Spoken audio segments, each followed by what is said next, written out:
All right, I know this has been quite a journey for both of you and the other members of the group, getting back together, deciding to reunite. There had to be a lot of forgiveness involved in that whole discussion. I'm curious how that happened. Can you kind of recount the phone call? Yeah, 6 years went by, and we finally got in a room together and kind of decided just to leave the past behind and just remember the good that came out of the last 10 years of our career and not focus on those 6 months that drew us apart, and now we've got a lot of great things to look forward to, and we're just trying to keep it all positive. Who reached out to who? Well, there was a lot of talk amongst our friends and managers prior to an actual phone call being made, but I went ahead and gave Mark a call, and we got together, and it's all been uphill and positive since then. And we should mention, just for background, in case people aren't aware of the 6 months that they talked about, there was a trying time with the band Creed when there were addiction problems that Scott was battling. And Scott, I assume that those are demons that are now in your past? The demons are out. Okay. It's been characterized in many ways. Those were tough times, and through tough times, you come out the other side and survive, and just we feel blessed to be here today and to come full circle and have a new album coming out in August and a new tour. And we're excited about the response the fans have given us, and just excited that the four of us as friends have reconnected.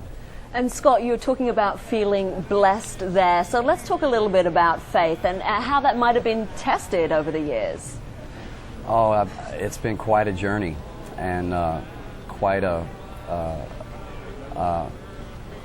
challenging up and down ride for me, which finally has come to a resolution with me and my wife and my two beautiful children, and it's the foundation of my family and my life. And but with these guys, we're here to play rock music and have a good time. Mark, I'm curious. I can understand forgiving someone and sort of looking at, well, we had a great career, and I'll just sort of get over the 6 months. But I'm not sure that I would be able to forgive and forget and then reunite with someone again. I'm not sure if I'm, to be honest, that big of a person, if I would get professionally involved. So how are you able to do that?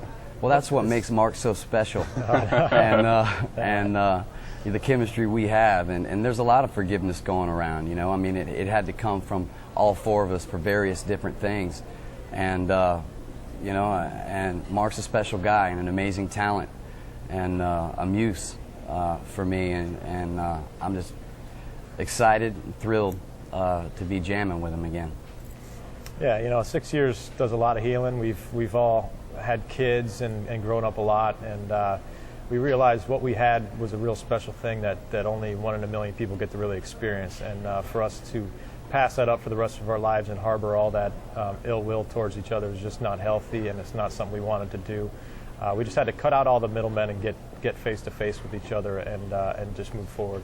Yeah, and it's easy to forgive when you look back and realize 6 months wasn't the whole experience. There was 10 years, and so we couldn't let 6 months characterize a friendship and an accomplishment and a creative artistic relationship that encompassed that overall time span, and with the support of the women, strong women in our lives, and our children, and here we are. What about the role of your fans through all this? Because obviously you're hugely successful. You've won a number of awards, Grammy Awards, Billboard Awards, People's Choice Awards, showing your popularity with the fans. So was it hard having to take them through this journey with you? Yeah, they've, it was one of the most painful things of the band taking the hiatus was the fans kind of not seeing it coming, and but we've realized now they're still there, and hopefully they understand that we needed that break. We were under a lot of external pressures, and but we're back now, stronger and healthier than ever, and we'll make it up to them.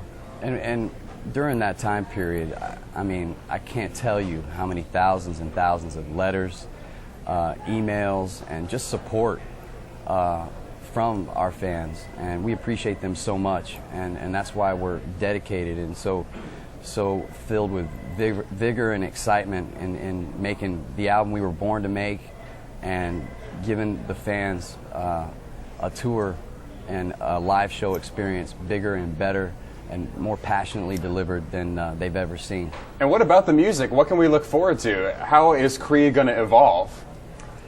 You know, the first single and maybe the album and the tour are called Full Circle, and that's kind of makes sense, huh? The way we look at it. We've we took some time off. We've lived a lot of life, experienced a lot of stuff that we're going to come and pour into this record. So we're four guys, the four same guys with that familiar sound that people will be used to, but we've got a lot more under our belts that we've experienced to spill onto this record. Yeah, and we've grown artistically, emotionally, spiritually, and that's all reflected in our collective sound. And this is about Creed 2009, about a new record. We're going to come out and we're going to play, songs from all the records from our past, My Own Prison, Human Clay, Weathered, and then we're excited to get a second chance to make a first impression, so to speak, and become Creed of 2009 and bring the young and our older fans together, and we're excited.